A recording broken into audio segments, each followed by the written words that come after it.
സീമയില്ല മായകളെ ആടിടുന്ന കണ്ണ, കൂർമ്മമായി കണ്ണനെന്ന് അവതരിച്ച ഗീതം വാഴ്ത്തുവാനായി നാവിനിന്ന് ഭാഗ്യമേകി ദേവൻ, സമുദ്രമഥനം കൊണ്ടു കണ്ണനാടിടുന്ന ലീല.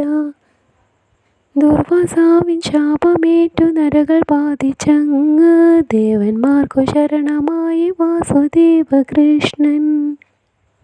ദേവന്മാരും അസുരന്മാരും ഒന്നു ചേർന്നു നിന്നാൽ, സമുദ്രമഥനം ചെയ്തുവെന്നാൽ അമൃതം ലഭ്യമാകും. അങ്ങനെ ഈ സങ്കടത്തിന് ശാപമോക്ഷമാകാം പരിഹാരമായി ഭഗവാന്റെ ഈ വാക്കുകൾ ശ്രവിച്ചു.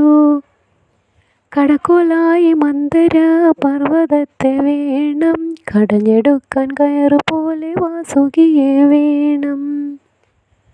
മന്ദര പർവ്വതത്തെ കൊണ്ടുവരാനായി ഗർവ് കൊണ്ടു ഗരുഡൻ ചെന്നു മന്ദരത്തെ നോക്കി. മന്ദരമോ തെല്ലുപോൽ അനങ്ങിടാതെ നിന്നു, തോറ്റുവന്ന ഗരുഡൻ മേലെ കണ്ണനേറി നിന്നു. കണ്ണൻ്റെ ശ്രീ കൈകൾ മെല്ലെ പുഞ്ചിരിയാൽ നീട്ടി, മന്ദരത്തെ കണ്ണനൊരു പൂവു പോലെടുത്തു. വാസുകിയെ കൊണ്ടുവരാൻ ദേവന്മാരും ചെന്നു, തെല്ലുമൊന്നനങ്ങിടാതെ വാസുകിയും നിന്നു. പരമശിവൻ വാസുകിയെ നൂലുപോലെടുത്തു, സമുദ്രമഥനം ചെയ്യുവാനായി ദേവകൾക്കു നൽകി. വാസുകീതൻ ശിരസിൻ ഭാഗം അസുരന്മാരുമേന്തി, വാസുകീതൻ വാലുഭാഗം ദേവന്മാരുമേന്തി. സമുദ്രമഥനം ചെയ്യും കാലം എത്രയോ കടന്നു, മന്ദരം തളർന്ന് കീഴെ സമുദ്രത്തട്ടിലാഴ്ന്നു. ഒന്നും ചെയ്യുവാനായിടാതെ ത്രിലോകമങ്ങു നിൽക്കെ, കൂർമ്മമായി അവതരിച്ചു ഭഗവാൻ വാസുദേവൻ. 1,00,000 യോജനധിക ഭാരമായിടുന്ന പർവ്വത മന്ദരത്തിനടിയിൽ ഭഗവാൻ താങ്ങുപോലെ നിന്നു. ഉടനെ മന്ദരം കുതിച്ചു വാനിലേക്കുയർന്നു, സഹസ്ര കൈകളോടെ കണ്ണൻ അജിത രൂപം കൊണ്ടു. മന്ദരത്തിൻ നെറുകയിലായി സഹസ്ര കൈകൾ വച്ചു, ത്രിലോക സ്തംഭനത്തിൽ നിന്നു മുക്തിയായി ലോകം.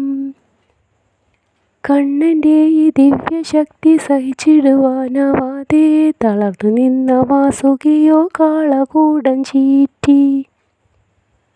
ലോകം മുഴുവൻ നാശം കൊണ്ടു തുടങ്ങി നിന്ന നേരം, പരമശിവൻ കൊടും വിഷത്തെ പാനം ചെയ്തു തീർത്തു.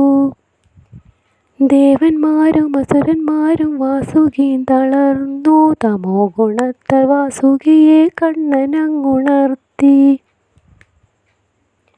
രജോ ഗുണത്താൽ ദേവന്മാരെ അസുരന്മാരുണർത്തി, സകലതിനും ശക്തിയായി ഭഗവാൻ തന്നെ നിന്നു.